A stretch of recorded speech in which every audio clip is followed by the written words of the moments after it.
Welcome to a new edition of the Neon Jazz interview series with Canadian jazz pianist Joel Visentin of the JV's Boogaloo Squad. He talked about their latest 2019 CD that is charting quite well, called Going to Market. He's originally a pianist, but the organ first grabbed him while he was studying music at Humber College. He had the immense fortune to see the great Doug Riley in concert at the Humber auditorium, and ever since he's been striving to stand on the shoulders of Doug and other soul jazz giants like George Benson, Jimmy Smith, Grant Green, and the great Jack McDuff. The heart of the band is getting to good music and giving it to the world, and he talks about that and so much more. So, Joel, thank you on behalf of JV's Boogaloo Squad for taking a minute out for Neon Jazz. I appreciate it.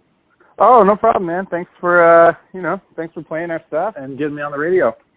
Yeah, without a doubt. So let's start off with your latest album, Going to Market. Give me an idea of what the artistic direction for this project was. I wanted to make something that sounds like, that kind of harkens back to my favorite records. Like, I really love all that sort of 70s soul jazz stuff, like, Grant Green, Lou Donaldson, Charles Earland, Rusty Bryant, all that kind of stuff. So, like, I kind of wanted to make something that sounds like those records that I love and that was sort of made in a similar way, but I also wanted something that still sounds modern and kind of reflects where I'm at right now at the same time. And I've had this trio, for about 4 or 5 years, but we've pretty much just stayed in our home base in Toronto. And this was kind of the first record I made where we kind of like had a bigger budget and really tried to go for it. So the whole going to market idea is like we're sort of trying to make a push to get ourselves out of our little home base, because we're all like full-time musicians who play in a lot of different bands up here. So we're all kind of guys who've always been the sideman, sort of trying to do our own thing, Yeah, absolutely. So how did this band begin? How did all this come together? What year and how did it happen? I really love this band's particular origin story. I went to music school with the guitarist, and the drummer actually, although he was several years older than me. We went to a jazz school in Toronto called Humber College. And when we were there, Adam, my guitarist, had a band called the Joyful Sinners that I was in. So initially I was actually in his band. And after about 8 months or so, he actually fired me from his band. I was getting busy with other projects. He wanted someone more committed. So, he had to give me the axe.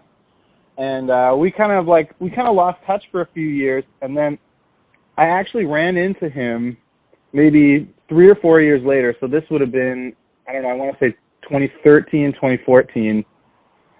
We bumped into each other because we were both teaching music lessons up in kind of like a sort of northern like area of Toronto. And we bumped into each other at an A&W inside a gas station. And while we were up there, it was like one of those moments where I was almost like, do we just pretend this didn't happen? Like, do we just pretend we didn't see each other at an A&W gas station?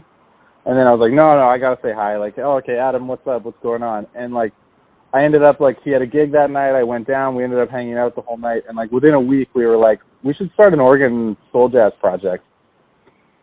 And the rest is history. So the goal of the band, ultimately, you guys are going for that 70s sound. You want that good time feeling. Is that kind of the goal? Yeah, exactly. And, I want it, the record, every song on the record is people playing music together in real time. There's no overdubs. There's no, any, even the special guests, there's some sax players on a couple tunes. We didn't just, lay down a track and have them come in and blow on it later. Everything, everything that you're listening to is a one take where everyone's playing together, because that's how those records were made as well. Because if you guys come to Kansas City and you have to build your show and explain what you give to an audience, tell me what you would say. I guess the main thing I would say is unpredictability. On our record, it's mainly original music, but we actually play a lot of covers as well. We do, classic soul stuff, stacks and stuff like that. We do, lots of old soul jazz, kind of blue notey stuff, as well as our originals. And we change it up every night. The sets are different. And Adam and I both know a lot of tunes, so sometimes we'll just be improvising in the middle of something and a tune will just happen. The other day we were playing somewhere and we just randomly went into Sledgehammer by Peter Gabriel just because the groove kind of made sense there. So I would say You can expect a lot more stretching than you hear on the record, because on the record I really wanted to focus on the compositions and keeping things tight. So when you come see us live, you can really expect like a really high energy show with lots of deep, funky grooves and just a sort of spirit of anything can happen. Right on. That's perfect. Thank you for talking about the new album, the history of the no band, problem. and opening up. I'm looking forward to running this on the show, so I appreciate it. Yeah, no problem, man. Thanks for listening and tuning in to yet another Neon Jazz interview, where we give you a bit of insight into the finest cats in Canada, Kansas City, and spots all over the globe, giving fans all that jazz. And thanks to Joel for his music, his time, and his stories. If you want to hear more interviews, go to Famous Interviews with Joe Domino on the iTunes Store.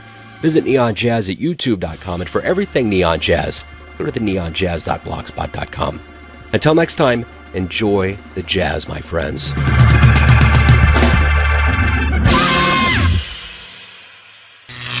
Neon Jazz.